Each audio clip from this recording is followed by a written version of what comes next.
Good morning, everyone, and welcome to this morning's Morgan Hunt webinar on Wellbeing and Resilience Advice for Job Seekers. My name is Claire Canary, and I'm the Director of Morgan Hunt, responsible for our technology recruitment business. As recruiters, we at Morgan Hunt have witnessed how COVID-19 has significantly disrupted the job market, forcing many organisations to restructure and unfortunately make redundancies.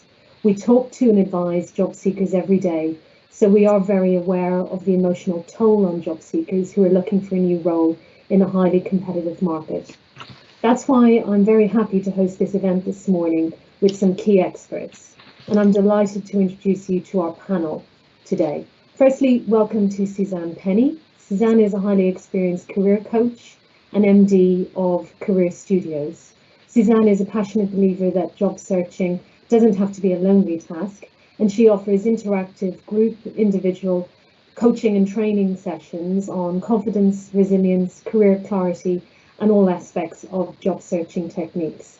That's informed from her own extensive career in recruitment, learning and development, and outplacement. We are also joined this morning by Dorothee Bonnigal-Katz, a highly experienced psychoanalyst and frontline clinician working with mental illness in the community at Lambeth Southwark Mind. And finally, a very warm welcome to Alastair Smith-Agbaje, who is CEO of Lambeth Southwark Mind.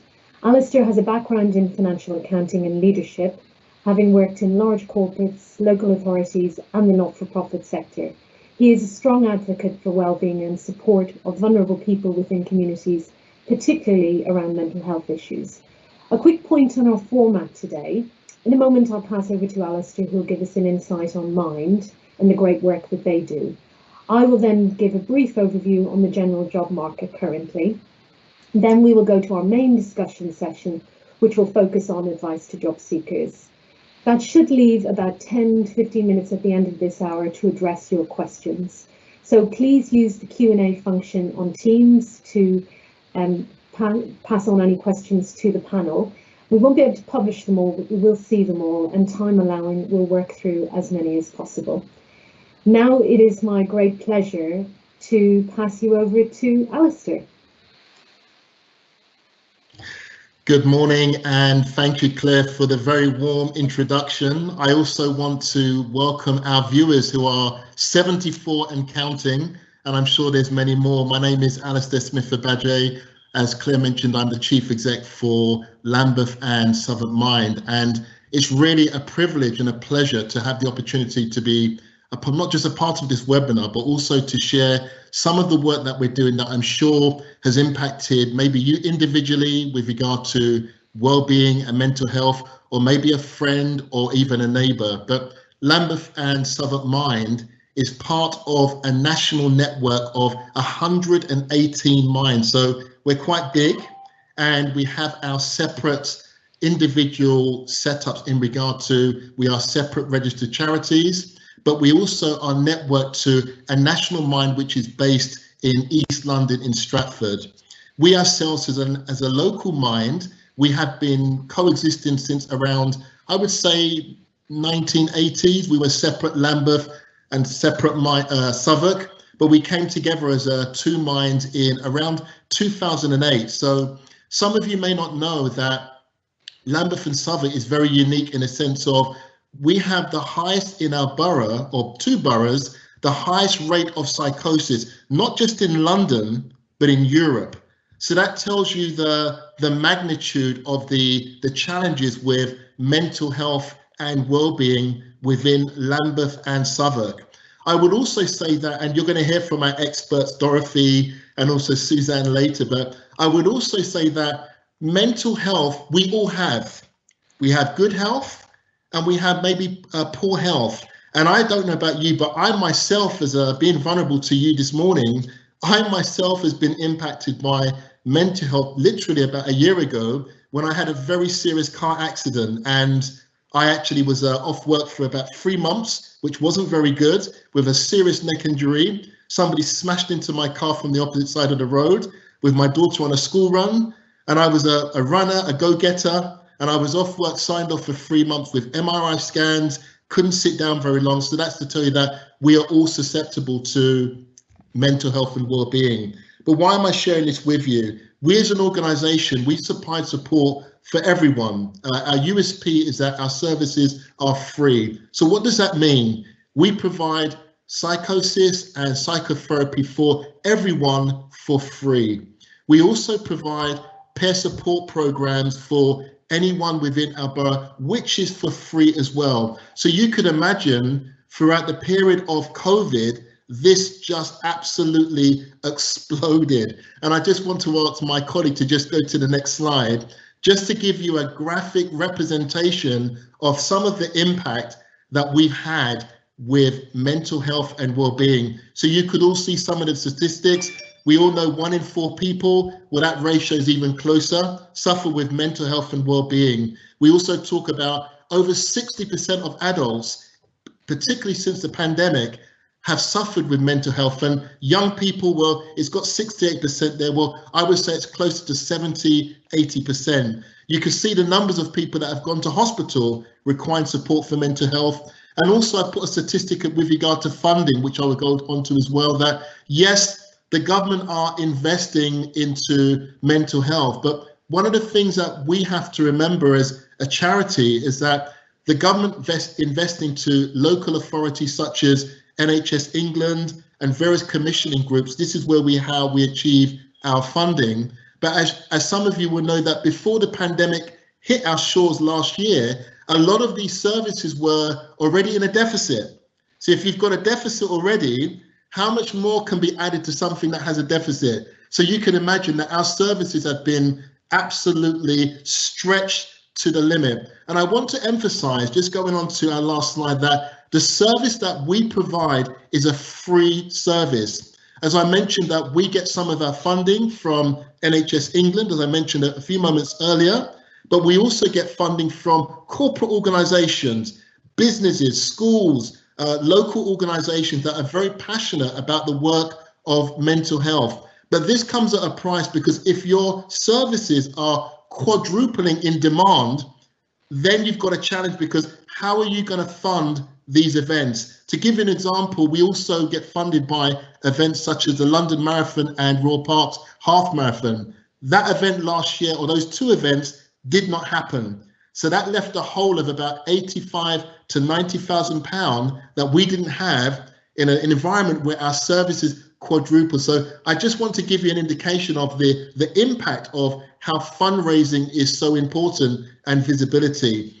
Just in the last minute or two, as I summarize, we do a lot of fundraising. So please, I urge everyone, go on our website to actually check out what we're doing, but also maybe how you can donate and how you can get involved with the various programs that we offer. We are actually launching a very special program which may be very applicable to corporate organizations. There's something called Mental Health First Aid at Work, which a lot of us are working remotely. I came in this post in September. My reality is working remotely since then, leading a team of 70 people. But we are offering training at a cost to individuals, corporate organizations, where we can train your staff to how to deal with this pandemic in this situation. So as I close, I want to thank you all for listening.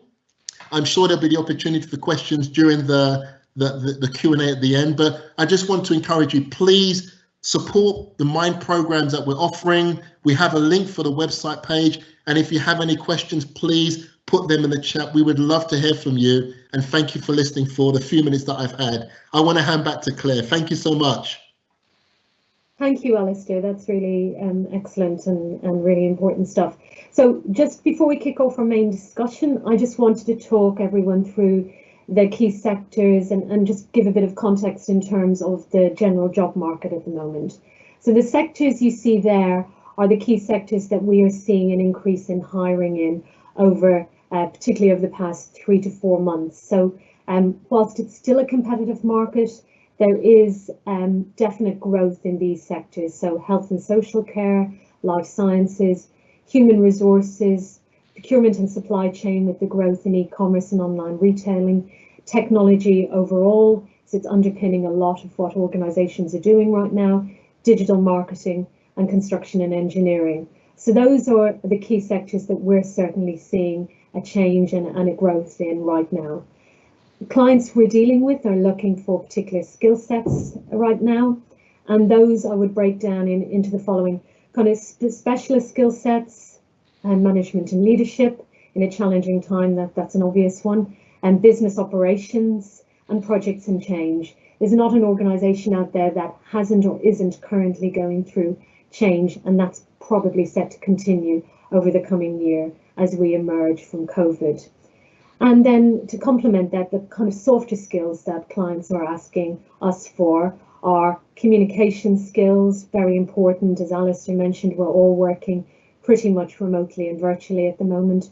Problem solving, there's problems coming across our desk that we've never had to deal with before, and flexibility. So the reason why I highlight those skills, I would encourage any job seeker to focus on those skills, and that the experiences you personally may have within those skill sets on your CV, and highlight your experience in those, because that is a good area to focus on for potential employers.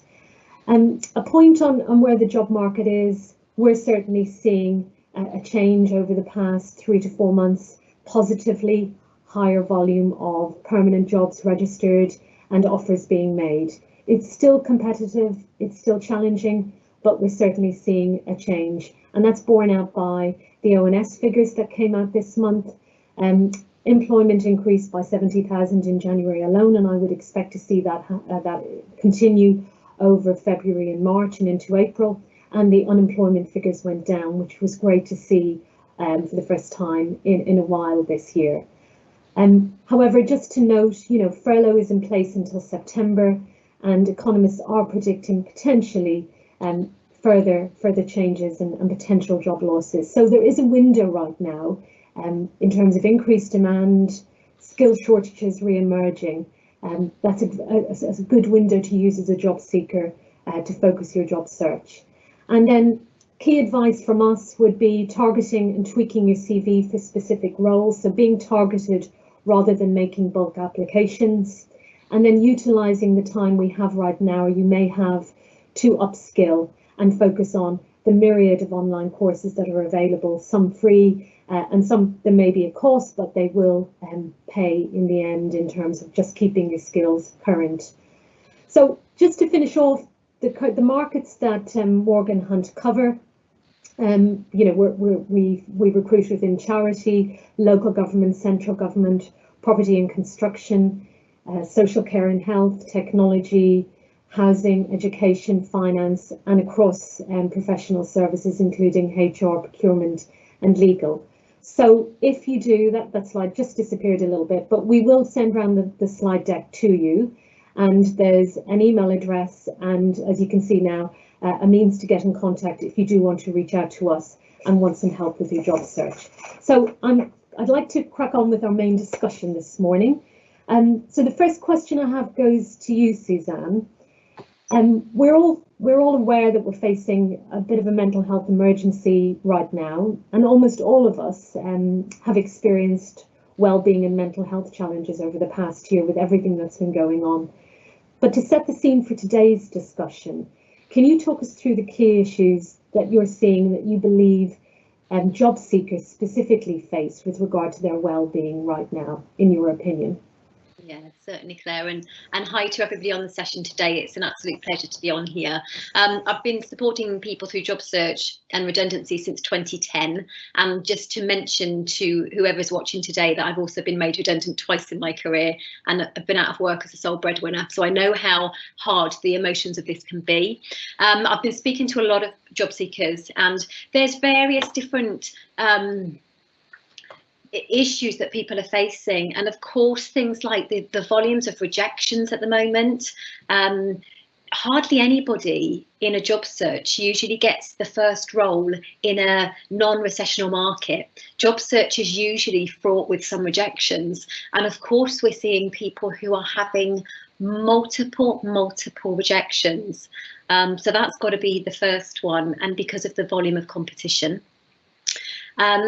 I think job search fatigue is absolutely real from a mental health perspective, And the fact that we're in lockdown as well, and you're not able to get out and about, but a lot of people are saying that they are mentally exhausted by doing their job search and by having all the rejections. And because of the exhaustion, I think there's that tendency then to panic, and the panic is causing a scattergun and the loss of focus. And I would urge anybody that once you start panicking and having that loss of focus and scattergunning, that's when the multiple rejections happen, because there's that tendency to send the CV out for anything and everything, and more rejections come, and it affects our confidence. So that's definitely something I'm seeing a lot. And of course, lack of feedback, ghosting. So you're not hearing back from recruiters, not getting feedback from interviews. That's absolutely real, and that's causing an effect for confidence. And I know that will probably resonate with absolutely people on this call today. And of course, the not knowing when. And I always say redundancy is it's like being on a journey when you're job searching. You're heading on a destination, you know you're going to get there at some point, but you don't know when. And that not knowing when has big implications on our well-being, finances, when we're going to be earning again. So certainly those are the things I'm seeing. You're on mute, Claire. Thank you. Sorry about that. Thank you, Suzanne. That all makes, complete sense and resonates. So Dorothee, a question for you. As Suzanne's kind of talked us through some of the extra stresses and anxiety for job seekers at the moment.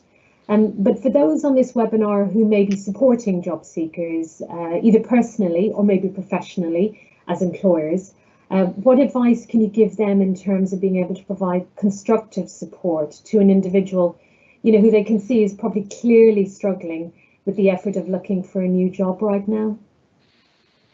Yes, thank you, Claire. I don't know if I'm live. Yeah, here I am. I think obviously from my perspective as a mental health practitioner, I sort of hear about how people feel from, this sort of very intimate perspective. And the main thing that comes through for me is the impact on people's self-esteem, the fact that, they take all this very personally, and there's a real risk of internalizing the rejection. And then you get feelings of uselessness, feelings of not having a place in society, and people lose themselves that way. So that's a very serious kind of attack, I think, on individuals.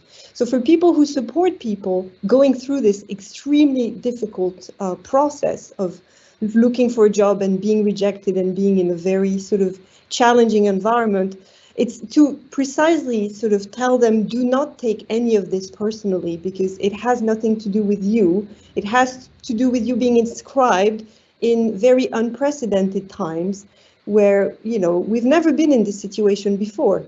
The job situation is extremely challenging, and the competition is fierce. So you cannot sort of think it has something with your own failings or your own shortcomings or your own inability to rise to the challenge. So I think it's very important for people who support job seekers, and I think Suzanne sort of said that very well a minute ago, is to really always remind them of the big picture, saying, well, this will change. We are just relativize things and remind them that, yes, there is some light at the end of this tunnel, and that they need to really remain focused on the more positive sort of aspects or the more optimistic aspect of the situation, so that they don't get caught up in this panic, as you said very well, Suzanne, where people start sort of losing sight of reality, and it can entail pretty serious crisis in individuals. I see people who really go through a very severe crisis. So to try to keep people,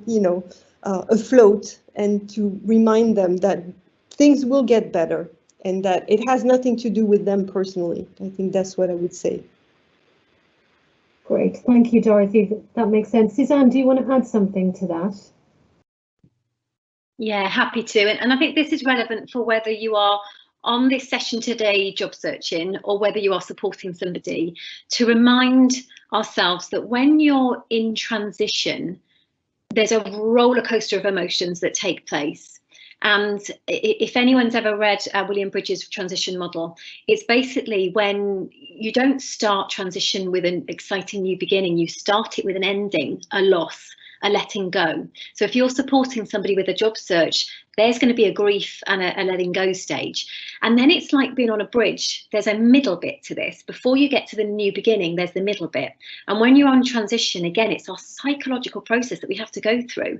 And that bridge in the middle can be confusing, it can be fraught, it can make you go back and forth, and it can be quite a wobbly bridge. And I think there's a key that people are saying to me that they're losing confidence within an hour and then they're back up again. So if you are supporting somebody and you're noticing that, hang on, you were okay a couple of days ago, what's happened now? They're going through transition, and that's an important point to make. And of course, because job hunting sometimes is lonely and soul destroying, and it's a team game, be part of that team with them and check in on them regularly. Yeah, thanks, Claire. And great points, Dorothee, as well. Thank you, Suzanne. Yeah, I think that makes sense. That roller coaster is a real feeling that a lot of people have at the moment. And Suzanne, I wanted to ask you a question because you're working with job seekers every day. What are your tips to them on remaining positive? So, you know, we've talked about the roller coaster. There may be days that you just don't feel positive and confident. You're only human. But you have an important interview maybe coming up. So, you know, on that day that you need to perform well and you need to be able to show your best self. So what tips have you got for job seekers to turn that performance on when perhaps they're feeling at a little bit of a low ebb? Yeah, sure. OK. Remember, first and foremost, that you've got an interview in a highly competitive market. So the employer likes what they see on your CV. And you're halfway there, and you wouldn't have been invited to an interview without that. So remember and feel confident in that in itself. I'm always a fan, and if anyone is on this session that's been on my webinars, I'm always a fan of having a mind map. So put your testimonials, print them out, read through your LinkedIn testimonials, read through feedback that people have commented on. It makes us feel good when we read our feedback. You can also copy your LinkedIn testimonials into a word cloud and see all the great things that people have said about you. It highlights your skills, it highlights your strengths. That can be a really nice one before you've got an interview. What else? Remember that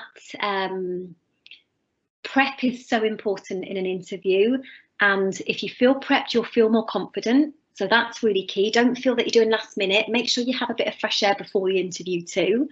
And I always think of interviews, it's a bit like a comfy pair of trainers. You need to go through the process. It's a two-way street. It's important for you to realise that this company and role is right for you.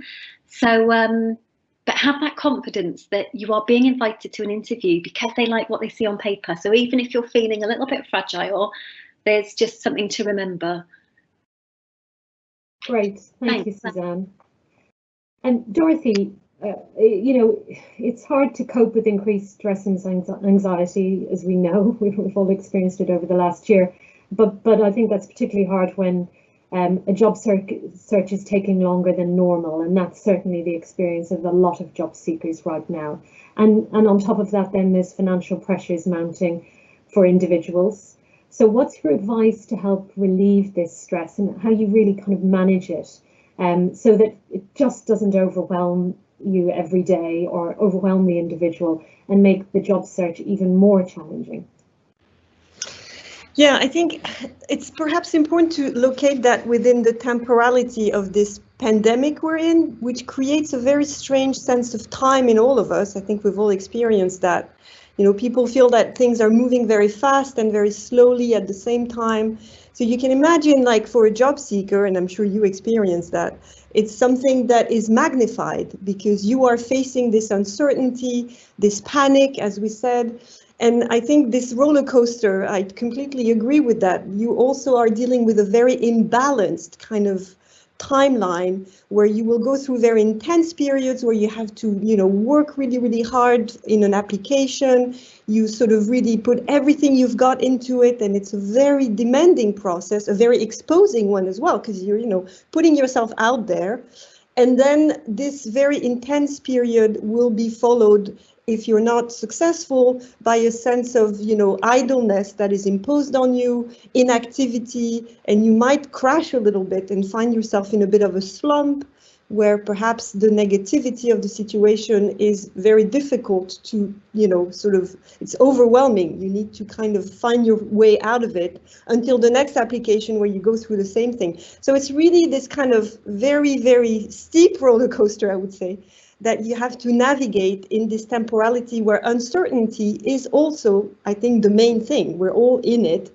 And it's doubled when you're looking for a job and are facing very concrete financial pressures. So my advice here, there are two things that I find important, is to kind of course, stick to a sense of structure and routine so that you can navigate those highs and lows and somehow counter these sort of upsurge of adrenaline and cortisol, or these really bad hormones for your brain. Your brain chemistry is not happy with that.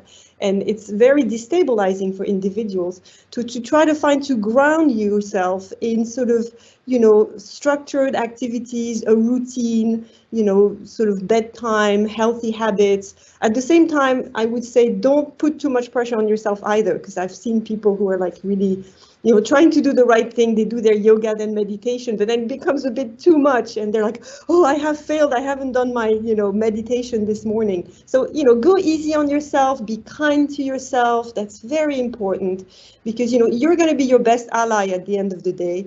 As Suzanne said, it can be a very lonely process to look for a job. So you need to be your best friend here and to really look after yourself. I think that's very important.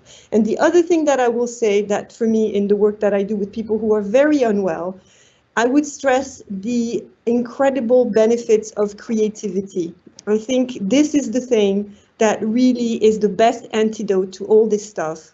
And any creative outlet that you have within yourself, just reach out for that, because this will really help you in ways that I cannot even sort of find the words to account for. This is really a key to resilience, creativity, because it's put you on the side of life, on the side of love, on the side of the things that really matter at the end of the day, and it will help you overcome those periods of failure, I think. And I think Alistair wants to add something. Yes, Alistair. Thank you, Claire. Thank you, Dorothee and Suzanne. I'm not the expert, but I've seen how your situation can deteriorate quite quickly. And I love what you said there, Suzanne, about getting fresh air, just practically getting fresh air. Dorothee mentioned about routines. That's so key, that, well, you are doing something that is just activating your brain cells just to create a different environment. And it does things to your brain. You get endorphins, but it helps you just to have a better focus and your well-being improves. So I like what you said also, Dorothee, don't do too much yoga. I'm a runner myself, and you sometimes could overdo it because you want to just keep on going. But I think keep a balance. But I love what you said, both of you, that the routine is key. And I think if you're doing that, when you have those slumps and those crashes, you've got something to pick you up because you've got a solid structured routine, which I think is so important. And I apply it myself to myself. So thank you, ladies, for that. Yeah, I agree with you. That makes complete sense. Thank you, Claire. And Suzanne, if I could go to you, and just talking around, you've mentioned this, job seeking. We know as recruiters, it always involves a number of rejections along the way, even in a very buoyant market. But as you've already mentioned, job seekers are experiencing more rejection and more no's than normal due to increased competition in the job market. And you've mentioned also situations where they're making applications and just hearing nothing, which is really difficult. So what's your best advice for dealing with what might feel like constant confident knockbacks, constant no's perhaps, and very few positives? Okay, I think there's various. The first one has to be, and I know this is easy to say, but remember it's your role that was made redundant, not your skills and expertise and knowledge and all the great stuff that you have. That's key. Except, if it, again, easier to say, but accept that rejections are going to be part and parcel of job search. And like I mentioned at the beginning earlier, hardly anybody gets a role the first job they ever go for. And we're seeing in this market multiple rejections. But what I am seeing is the hard work absolutely does pay off. And I've had people reach out to me who have had over 100 rejections. I actually had somebody message me yesterday that had 200 rejections, 20 interviews, and then has landed a role and was over the moon. So I am also seeing people who 3 rejections and then they've landed a role. So I think that's got to be key. Remember that that's going to be part and parcel of the job search. With the rejections, really focus on the bits that you can control, and there will, for example, if you can get some feedback, learn from that feedback to help you for that next role. That's got to be key. There's going to be things in your job search that you can't control, and again, just really try and focus on the bits that you can. Take some time out. If you've had multiple rejections, if you can take some time out, just to recharge your batteries, to refocus, that can really, really help. And it may be a couple of things, I think. If you've had lots and lots of rejections, try and stop and take a helicopter view. What's not working? What has been working? Because the more and more rejections, the more and more we'll panic. So try and stop and take a helicopter view. And where are you getting rejected? Is it at the CV stage? Your CV's just not getting through? Is it at interview stage? You keep getting knockbacks at interviews? Is it that you're speaking to recruiters and they sound so pleased to talk to you and they don't call you back? So really think about which bit, if you're struggling there, and it may also benefit you from having some coaching, whether that be job search or interview coaching. Thank you, Claire. Thank you, Suzanne. Yeah, useful tips there. Yeah, definitely. Dorothee, I wanted to pick up on the resilience piece. It's something we've all had to draw on heavily over the past year. Alistair's mentioned it. You know, we're all experiencing challenges in terms of our well-being right now, given what's going on. I'm sure many people on this webinar, though, probably potentially feel that they're running on empty. You know, we're on our 3rd or so lockdown, and particularly those that are out of work and looking for a new role. So what are your tips for individuals that can help build up their personal resilience and well-being to reduce stress and anxiety? What can we all do around that? Yeah, resilience is a beautiful thing. I have to say, we all have resilience. You see it in children, actually. Children are incredibly resilient. And the thing that damages our resilience is getting crushed, getting hurt, getting kind of bullied, or, you know, all those kinds of negative messages we get from the outside world are likely to affect our resilience. So I think it's important to kind of like treat it as this thing, that this resource that we have and that needs to be protected and salvaged. And the interesting thing about resilience is that, I don't know if you're aware of the etymology of the word, but it comes from Latin, and the Latin word resilience means 2 things at the same time. And I think it's quite interesting for us to think about. It refers to the act of rebounding, right, as well as the act of recoiling.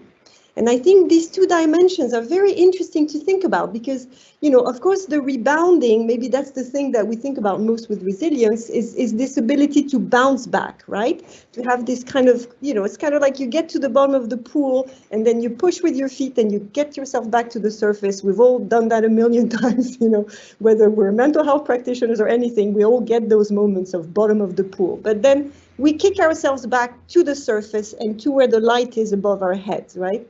So that's the first aspect of resilience. And it's a leap of faith, I think. It's a leap into hope, into life. It's an ability to project ourselves into a better future, into the possibility of things getting better. And that's what keeps us going. And we have to be able to do that. But then the recoiling bit is kind of something that is a more inwards kind of motion, right? Where we have to, it's a bit of a wise move, if you see what I mean, where you kind of like withdraw within yourself, but not into a slump, but more into a safe space within yourself, where you can sort of protect yourself against the violence of what's happening or against the potential hurt that you will experience. And so it's a way of safeguarding yourself and sort of perhaps being in touch with those landmarks that we have that kind of define our identity and that are based on these positive moments or memories or emotions these positive reinforcement that we might have had throughout our life, and to kind of spend time within ourselves in these positive sort of areas so that we can recharge our batteries. So I think I would sort of advocate the two are very important, and it's very dynamic, this notion of resilience, this leap into some unknown, but a positive unknown, where there is hope, and a kind of movement inwards where you can salvage the good stuff in yourself and not lose hope either. And both are on the same side. They're on your side, the side of recovery and the side of sort of well-being.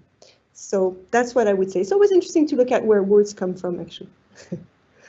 Yeah, I did not know that, Dorothee. That's really interesting. Suzanne, do you have something to add to that? Yeah, I've been reading a book that says that the average human has 50,000 thoughts per day. And when we're stressed, that increases considerably.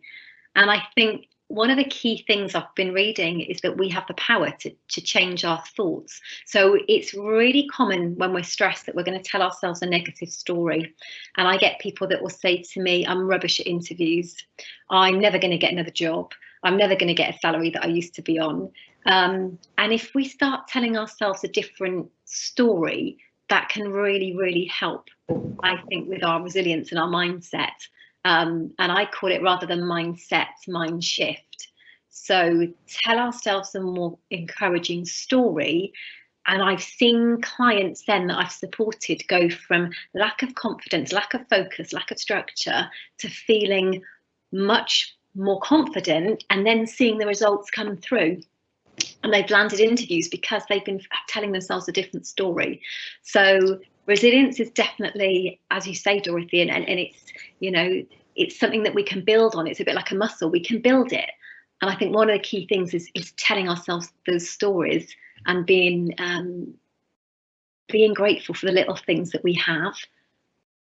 And hopefully there's some tips there. But yeah, 50,000 thoughts per day. And when we're stressed, it goes way up through the roof. So that's a little thing just to mention from me. Thank you, Suzanne. And you've worked in outplacement in the past, Suzanne. So what advice do you have for employers who are embarking on or are currently going through perhaps a restructuring process? So they might be putting individuals in the workforce at risk of redundancies, and obviously they need to work within a certain HR framework. But is there anything extra they can do in the context of supporting those employees in their organisation who may be at risk, so it doesn't feel a mechanical process? Yeah, great question. And I have worked in outplacement for about 6 years now, and statistics show that it can half the time that it takes somebody to land a role. Now, the statistics aren't for this market. I don't know what they are for this market, but it's always been shown that having great job search coaching, interview coaching can really make a difference. So if you can afford to offer outplacement services, it's a great thing to be able to offer. I've also worked in L&D whereby they haven't always been able to provide outplacement, but we have been able to in-house provide some resilience workshops, mindfulness, navigating change and uncertainty. And I've also done things like leading through change so that leaders can understand the emotions that people will go through. So there's potentially some support, looking at employee assistance programs. And as you said, Claire, there's a HR framework to go through. But if there's any opportunity, realising that the job market is harder, to give people plenty of notice so that they can preferably get outplacement or some support sooner, then that will be of benefit to them. So those would be some things I think from myself there. But yes, certainly extra support around well-being at the moment. Great, thank you, Suzanne. So I'm going to probably cover off a couple more questions, and we'll try and go to the Q&A. So because I'm aware of the time. So Dorothee, this is a question, maybe going back to a question I've asked before, but if you're supporting a job seeker, you may be not seeking yourself, but you want to be supportive, but perhaps you're struggling with your own well-being right now, because it's a challenging time just generally. You want to be as supportive as possible to that individual who's looking for a new role. in a tough market, but you may be struggling. So, and feeling a bit fragile. What are your tips for someone who's trying to be a supporter, but kind of feels a bit like they're going through a tough time themselves? Yeah, I'm just using this example always, when you're on the plane and they explain to you that you have to put the mask on your face for the oxygen before you help others. I think this really applies to people supporting others, because it's first of all, if it's someone that you're personally kind of attached to, then you get very distressed when you see this person you love upset over the situation. Or if it's in a professional situation, you might feel like you're not doing your job properly, that you're failing this person.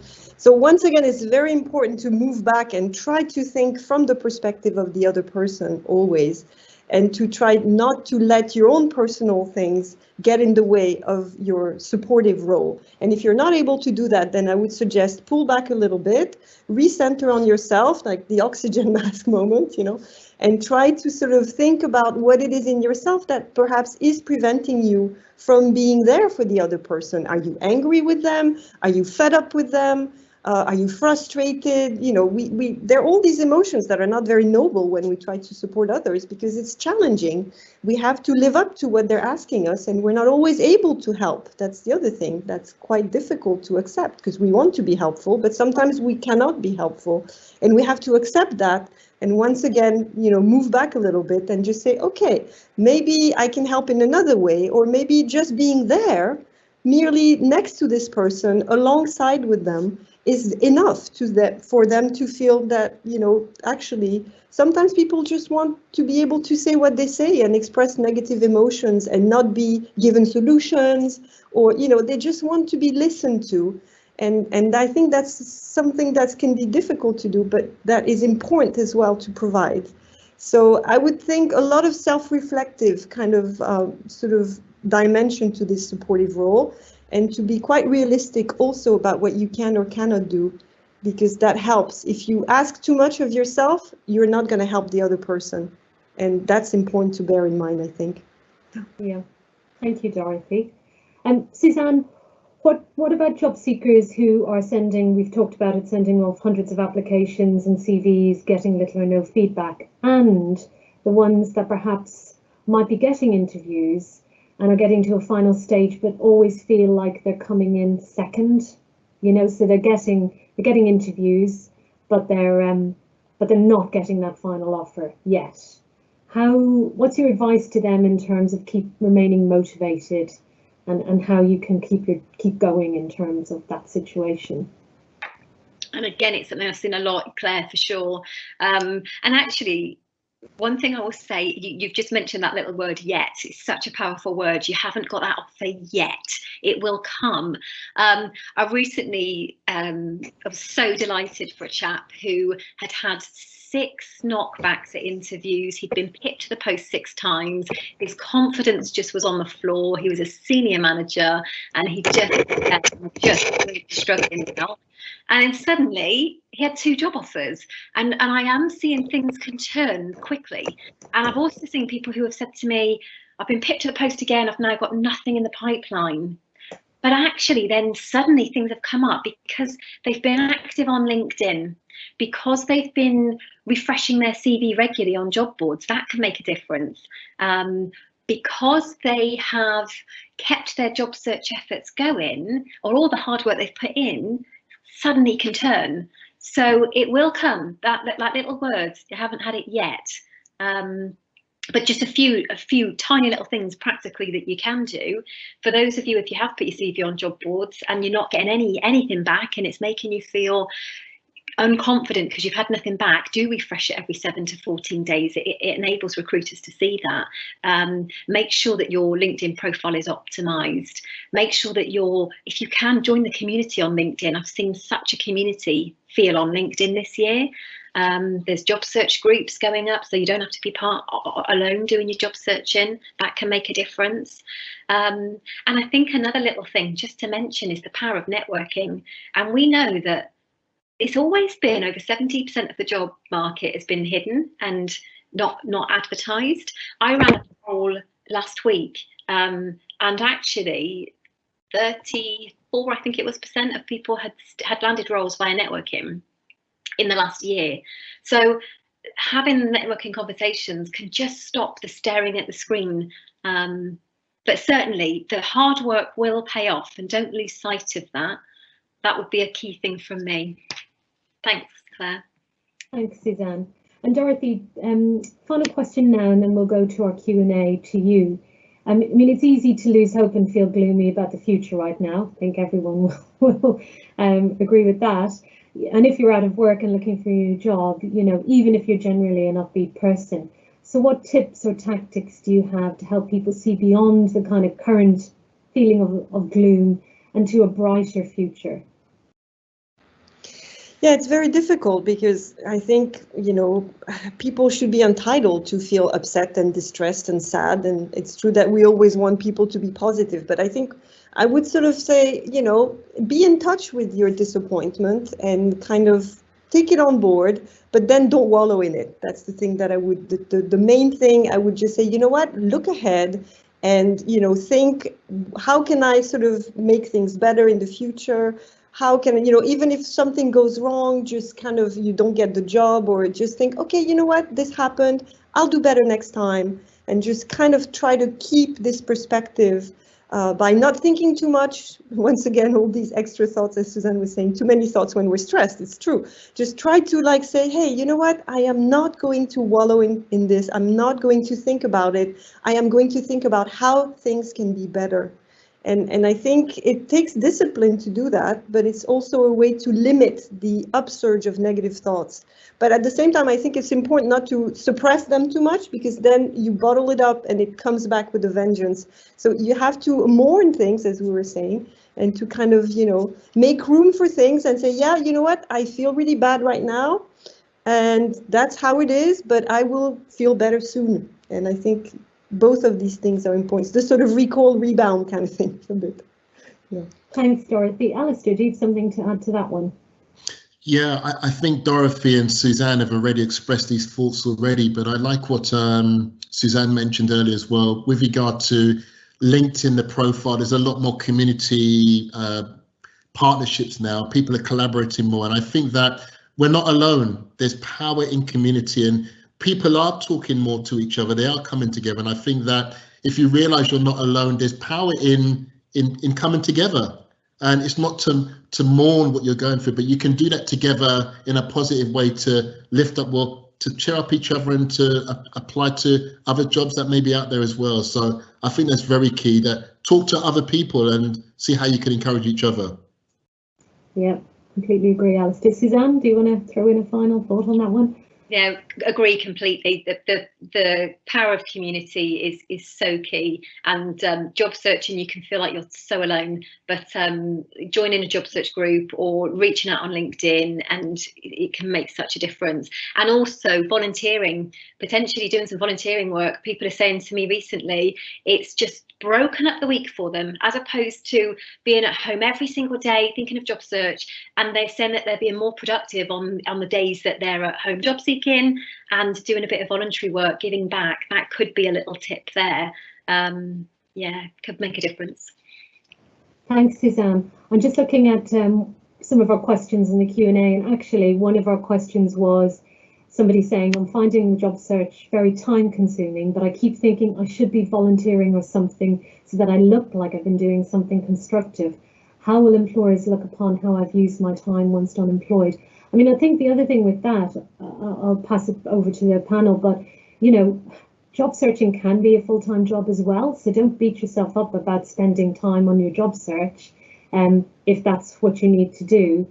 But then equally, maybe it's that balance, Suzanne, as you've mentioned, breaking up your week and doing a little bit of volunteering. And the other thing that you can probably evidence during your job search is any online training or upskilling that you've done. Does anyone else have an opinion to or an answer to that question? Alistair?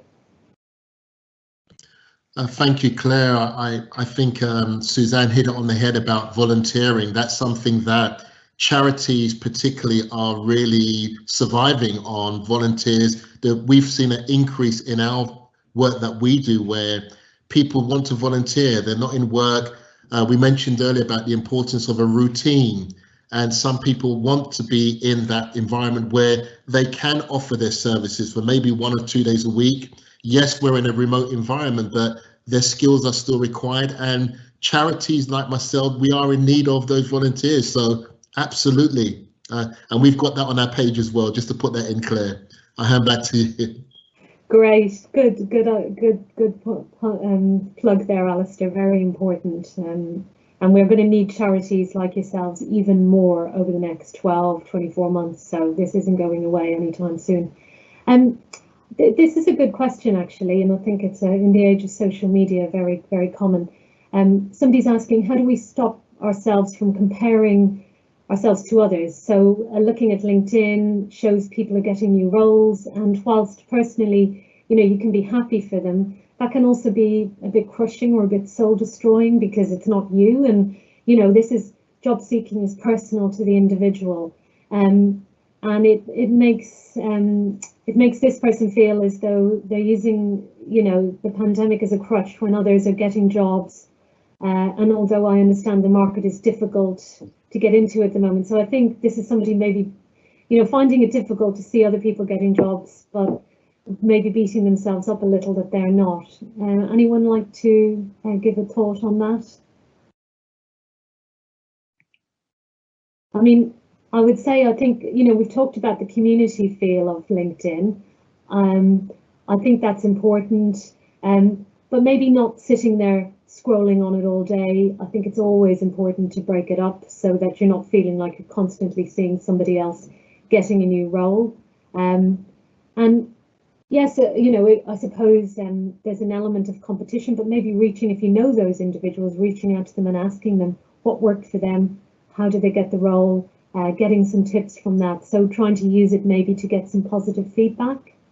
I don't know, Susan. Oh, Dorothee, do you want to add something to that? Maybe we just go back to this idea of community as an antidote. Instead of looking at other people as rivals, just look at them within a community of job seekers, and actually those peer support sort of situations can be very beneficial. I mean, I know, unfortunately, social media can be very toxic, so you have to protect yourself against it. But I think looking at it more as a community of people might bring a bit of humanity to the whole thing, which will help. Yeah.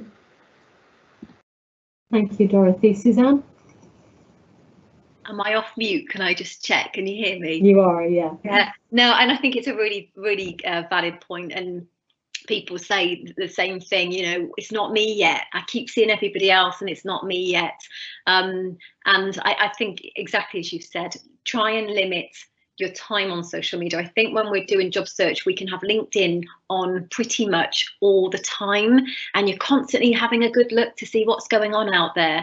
Try and focus on your goal and run. It's your chapter, it's your race that you're focusing on, as opposed to them. But if you can, try and take comfort that the job market is picking up. If you're seeing more people landing their roles, there is a positive there too.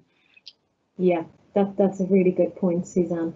I've got another question from our attendees. So this is somebody saying they get brain fuzz at interviews and don't say the obvious, even though I know my stuff. So what advice can you give, or can you recommend any training in interview techniques? Often I request feedback, but they don't provide it, even though they say they will. I'll just mention something here. Suzanne, I might pass over to you on this as well.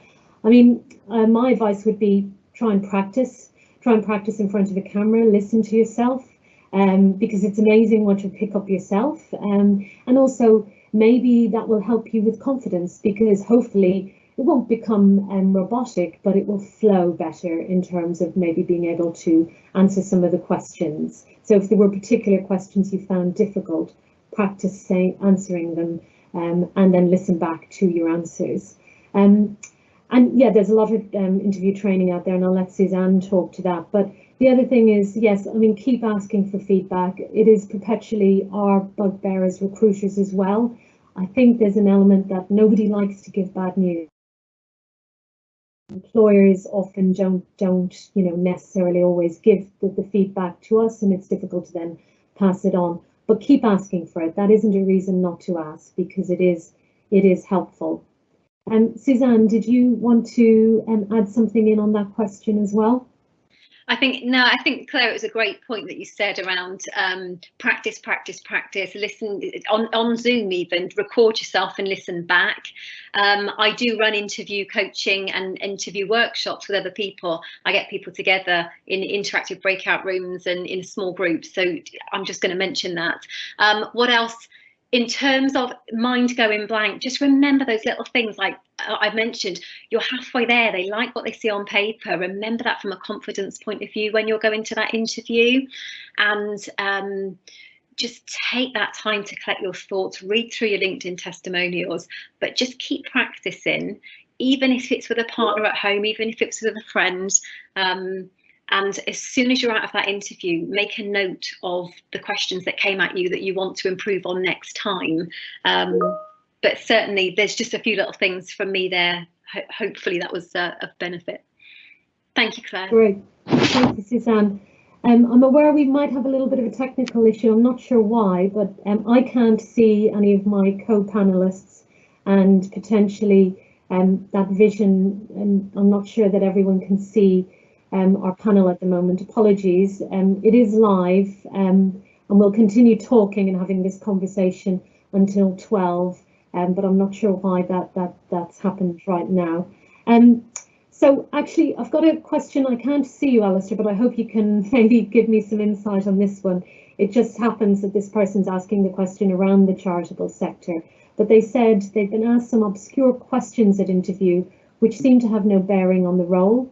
So how do I deal with this? I'll try and answer that one. But I also find the charitable sector that the process has me jumping through hoops, so second and third interviews, and they're asking why is that? So I'll give an answer to that, but I might ask you to weigh in as well, Alistair. You know, it's a difficult one with the obscure questions without knowing specifically what you're talking about.